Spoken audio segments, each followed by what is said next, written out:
तो भी पॉडकास्ट में आप देखोगे, आई थिंक इंडिया का मोस्ट व्यूड पॉडकास्ट जो भी बना है रिसेंटली, जो पिछले महीने शूट हुआ था और रिलीज भी हुआ, राज शमानी का विजय माल्या के साथ में, तो वो भी एक पीआर गेम था।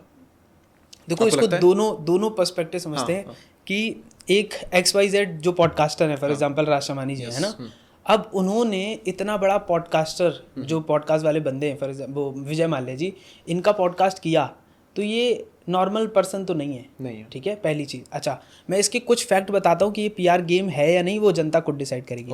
पहली चीज़, IPL कब खत्म हुआ? IPL मई के महीने में, एंड में, मई एंड में, बिल्कुल एंड है ना। ये पॉडकास्ट कब रिलीज हुआ?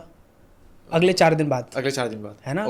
तो RCB जीती 31 तारीख को या 1 तारीख को फाइनल था, उसके 4 दिन बाद ही RCB के जो ओनर थे विजय माल्या जी, उन्होंने उनके साथ पॉडकास्ट रिलीज हुआ, तो पहला इशारा तो जा रहा है ना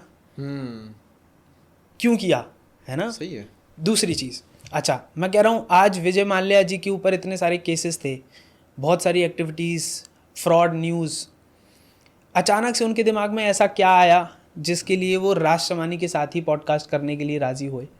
अगर उनको अपनी असलियत बतानी है तो प्रेस कॉन्फ्रेंस किया जा सकता था।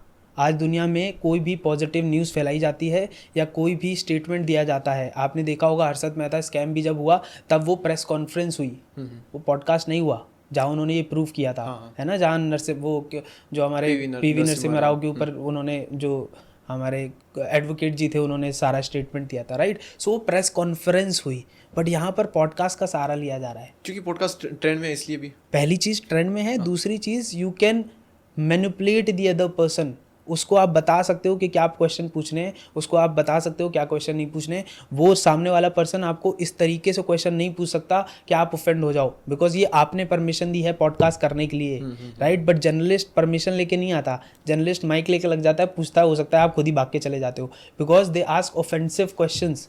तो अगर ये प्लान किया गया है, इसका मतलब पॉडकास्ट इज अ वे जहाँ पर आप अपना परसेप्शन रख सकते हो और दुनिया का परसेप्शन चेंज कर सकते हो, है ना। तो it was a right way to plan so that आप अपनी सारी चीज़ें प्लान कर पाओ।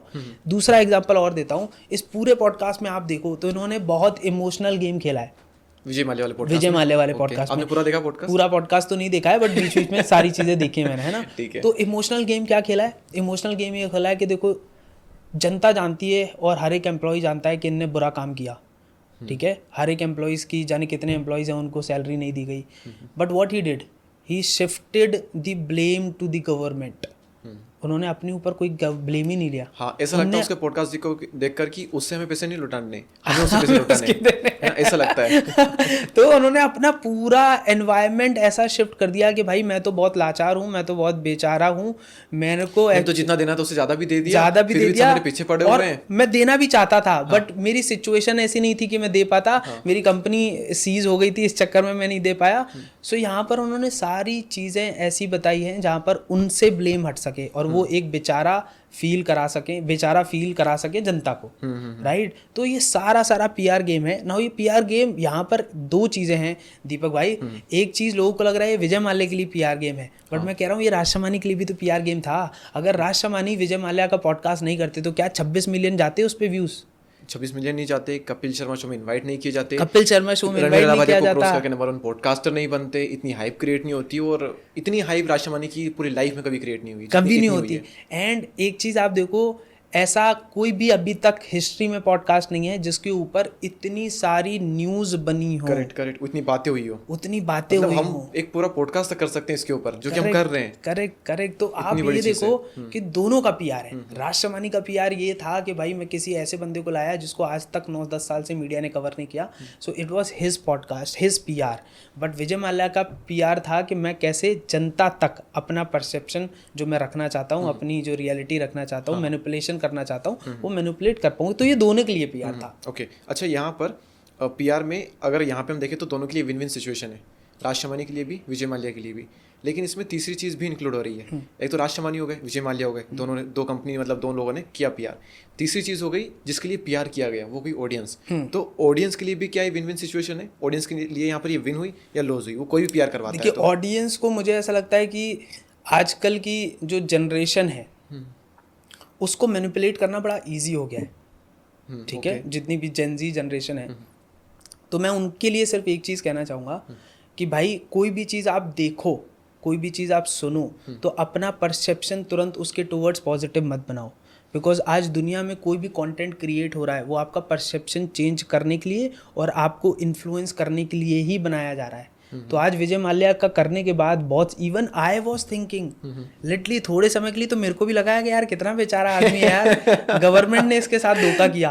वी स्टार्टेड बिलीविंग कि भाई ये बंदा अच्छा है। हाँ, राष्ट्रवाणी QR कोड ही दे देता है, एक मैं बेचारा को कुछ पैसे ट्रांसफर कर देता है और डोनेशन सच में इकट्ठा हो जाता है। तो पॉइंट इज कि देखो कि एक कैसा पॉडकास्ट पूरा जनता का परसेप्शन चेंज कर सकता है, तुरंत इमोशन जनरेट कर सकता है। तो आज हमारी जनरेशन के लिए ना ये बहुत बेकार चीज़ भी है, अच्छी चीज़ भी है। अच्छी चीज़ ये है कि अगर अच्छा PR होता है, अच्छे लोगों का PR होता है ना, तो ऑटोमेटिकली जनता अच्छी डायरेक्शन में, अच्छी लाइफ में, अच्छी डायरेक्शन के टुवर्ड्स भाग पाती है। बट अगर उसका गलत परसेप्शन यूज़ होता है, गलत तरीका यूज़ होता है और ऐसे विजय माल्या जैसे लोग आके जनता का मैनिपुलेशन करते हैं, तो इस पे जनता का नेगेटिव इफेक्ट पड़ता है। आज बहुत सारे लोग ऐसे होंगे जो विजय माल्या को अच्छा समझ रहे होंगे, वो सोच रहे होंगे कि गवर्नमेंट खराब है, विजय माल्या देखो कितना अच्छा है इसलिए भाग के गया हो, right. And that's why these things started कि जब लोग अपना देश छोड़ के बाहर जाने लग जाते हैं। बट हमारे देश के प्रति लोगों को प्रेम होना चाहिए, ना कि विजय माल्या के प्रति होना चाहिए।